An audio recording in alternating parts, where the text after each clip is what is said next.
Hello नमस्कार दोस्तों, पहचान एकेडमी में आप सभी का हार्दिक स्वागत है। दोस्तों आज की इस वीडियो में हम बात करेंगे IBACIO की आंसर की जो आई है उसके बाद में एक्सपेक्टेड कट ऑफ कितनी रहने वाली है। हालांकि बहुत सारी वीडियोस इसके ऊपर बन चुकी हैं, लेकिन सभी ने अपना अपना प्रेडिक्शन दिया है। ये सेल्फ एनालिसिस मैं दे रहा हूँ, यहाँ पे प्रेडिक्शन करना बिल्कुल गलत होगा, लेकिन एक एनालिसिस बेस पे मैं ये चीज़ें बताने जा रहा हूँ कि इतना अगर आपके प्रेजेंटेशन है मार्क्स में, इतना मार्क्स आपके बन रहे हैं तो आप अपने जो नेक्स्ट फेज़ है उसके लिए प्रिपरेशन स्टार्ट कर दीजिएगा। क्योंकि जो नेक्स्ट फेज़ है उसमें आपको एक डीप नॉलेज होना चाहिए लिखने का, इंटरनल सिक्योरिटीज़ जैसे टॉपिक जो है, तो उन टॉपिक्स के ऊपर तो अभी से अगर आप प्रैक्टिस करेंगे तब जाकर ही वो आप नेक्स्ट फेज़ क्लियर कर पाएंगे। देन उसके लिए आपको सबसे ज़्यादा नेसेसरी है कि आपका जो कन्फ्यूजन है उसे क्लियर करना। अभी कन्फ्यूजन कुछ इस टाइप का लोगों के माइंड में चल रहा है कि यार कट ऑफ कितनी जाने वाली है और कितना आसपास एक स्कोर रहेगा। तो आप सभी ने इस बार लेवल देखा है पेपर का कि पेपर का लेवल कितना हार्ड रहा था, और इसके अलावा जो कट ऑफ है तो वो भी पेपर के लेवल के अकॉर्डिंग कम ही जाने वाली है। ठीक है, ये सभी लोगों को पता है इस बार कट ऑफ बिल्कुल कम जाएगी, लेकिन कट ऑफ जाएगी आखिरकार कितनी कम और कितना नॉर्मलाइजेशन का इफेक्ट होगा, इन सारी बातों पे डिपेंड करता है आपका प्रेडिक्शन। तो अभी हम पहले एनालिसिस करेंगे कि कितना एवरेज मार्क्स हर शिफ्ट में कितना हो सकता है, नॉर्मलाइजेशन के बाद में कितना इफेक्ट पड़ेगा और उससे कितना एक्सपेक्टेड कर सकते हैं हम कट ऑफ को। तो इसके लिए हम चलते हैं, एक खाली पेज ले लेते हैं, उस पर पूरा एनालिसिस मैं आपको बताऊंगा। तो यहाँ पर आप देखिएगा, अगर मान लो जैसे आपको सभी को पता है कि दो डेट्स में एग्जाम हुई, 17 तारीख और 18 तारीख, 17 जनवरी और 18 जनवरी। तो जो 17 जनवरी है, 17 जनवरी 2024, 17 जनवरी 2024 को जो 4 शिफ्ट में एग्ज़ाम हुआ, हर दोनों दिन 4 शिफ्ट थी। तो जो 17 जनवरी का जो एवरेज मार्क्स है वो मैंने देखा कि जो पहली शिफ्ट थी, पहली शिफ्ट में बहुत सारे स्टूडेंट का रेस्पॉन्स आया है, तो उन्होंने बताया कि 38 के समथिंग उनका एवरेज निकल कर आ रहा है रैंक IQ पर। या फिर आप देखो बहुत सारे स्टूडेंट्स ने जिन्होंने अपना जो रिव्यू है वो सेंड किया है उसके अकॉर्डिंग।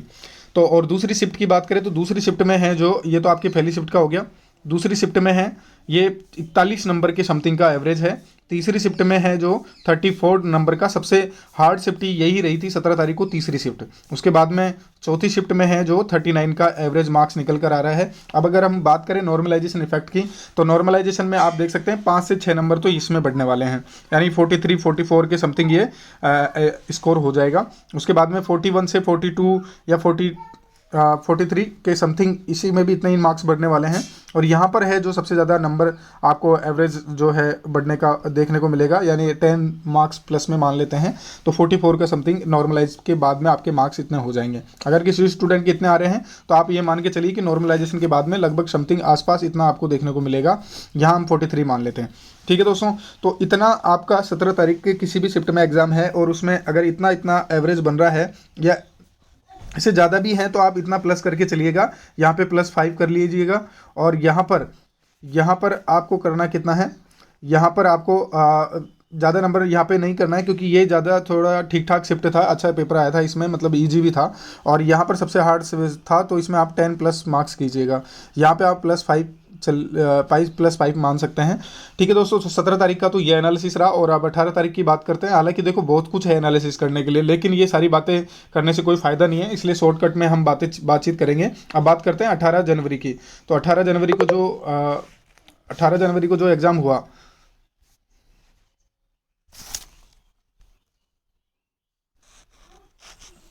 18 तारीख को जो एग्ज़ाम हुआ आपका, ये बीच में ऐड आ गया था, एक्चुअली में क्लिक हो गया इस पर।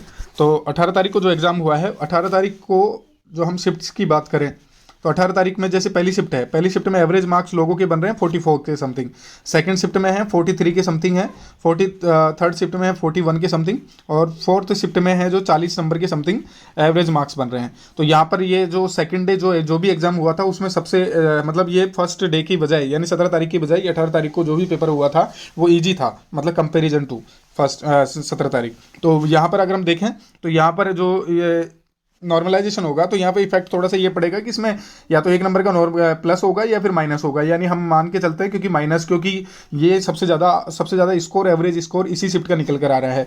उसके बाद में बात करें हम यहाँ पे सेकंड शिफ्ट की, तो सेकंड शिफ्ट में आप ये मान के चलिए एक नंबर ज़्यादा से ज़्यादा, मैक्सिमम टू मैक्सिमम 1 नंबर का ही यहाँ पे प्लस देखने को मिलेगा। और ये थोड़ा सा हार्ड था तो यहाँ पे ये 45 या 44 के समथिंग इसको मान लीजिएगा। उसके बाद में ये जो फोर्थ शिफ्ट है, तो फोर्थ शिफ्ट के अंदर आप ये कम से कम +5 नंबर करके चलिएगा, क्योंकि यहाँ पर भी थोड़ा सा पेपर का लेवल देखने को मिला था। तो ये 18 तारीख का एनालिसिस रहा। अब एनालिसिस के बाद में हम कट ऑफ की बात करें तो यहाँ पर जैसे हम लोग डिसाइड करते हैं कि यूआर के लिए, तो यूआर के लिए आपको 50+ मार्क्स जिस स्टूडेंट के बन रहे हैं वो अपने आप को सेफ जोन में समझे और वो अपने नेक्स्ट पेज के लिए प्रिपरेशन स्टार्ट कर दे, वो ज़्यादा बेस्ट है। ठीक है, तो ये यूआर के लिए है। और बहुत सारी यूट्यूबर्स हैं, बहुत सारी वीडियोज़ हैं जो यूट्यूब पे पड़ी हुई हैं, उन सभी में वीडियो में कोई 70 दिखा रहा है, कोई 60+ दिखा रहा है, लेकिन ऐसा कुछ भी नहीं होने वाला है। आप लोग खुद देखिएगा और फिर मेरी वीडियो पे वापस आइएगा और फिर बताइएगा कि क्या एक्चुअली में ऐसा मतलब आपने गलत प्रेडिक्शन किया, तो उस चीज़ को आप कह सकते हैं। लेकिन मैं दावे के साथ में आप लोग सभी इस चीज़ को एनालिसिस भी कर सकते हैं, महसूस भी करते हैं कि यार पेपर का जो लेवल रहा था वो थोड़ा हार्ड रहा था, तो इस वजह से जो 50+ है इसका इतना ही एवरेज बन रहा है मार्क्स का। तो 50+ भी मैं आफ्टर नॉर्मलाइजेशन बता रहा हूँ।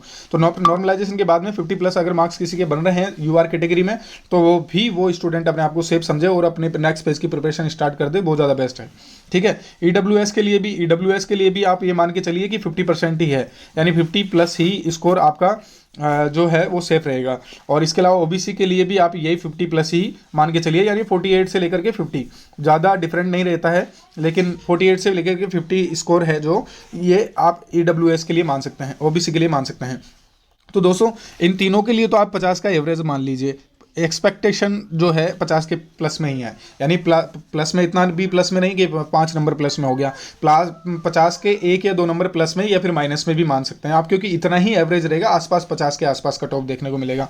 SC/ST की बात करें तो SC/ST के लिए आप मान के चलिए 45+ ही स्कोर बेस्ट है, क्योंकि इतना ही एवरेज बन रहा है इस कैटेगरी के लिए भी। तो यहाँ पर भी आप 45+ के अकॉर्डिंग ही अपनी प्रिपरेशन कीजिएगा नेक्स्ट फेज के लिए, क्योंकि इसके अलावा आपको कोई भी वीडियो देखने की जरूरत नहीं है, क्योंकि इतना सारा कंफ्यूज करोगे, ज़्यादा से ज़्यादा वीडियोस देखोगे तो ज़्यादा कंफ्यूज होगे, तो उतना ज़्यादा आपको कुछ भी ज़्यादा एनालिसिस करने की जरूरत नहीं है। अगर किसी स्टूडेंट के इतने एवरेज मार्क्स बन रहे हैं तो अपनी प्रिपरेशन को कंटिन्यू कीजिए और नेक्स्ट फेज के लिए तैयारी कीजिए अच्छे से।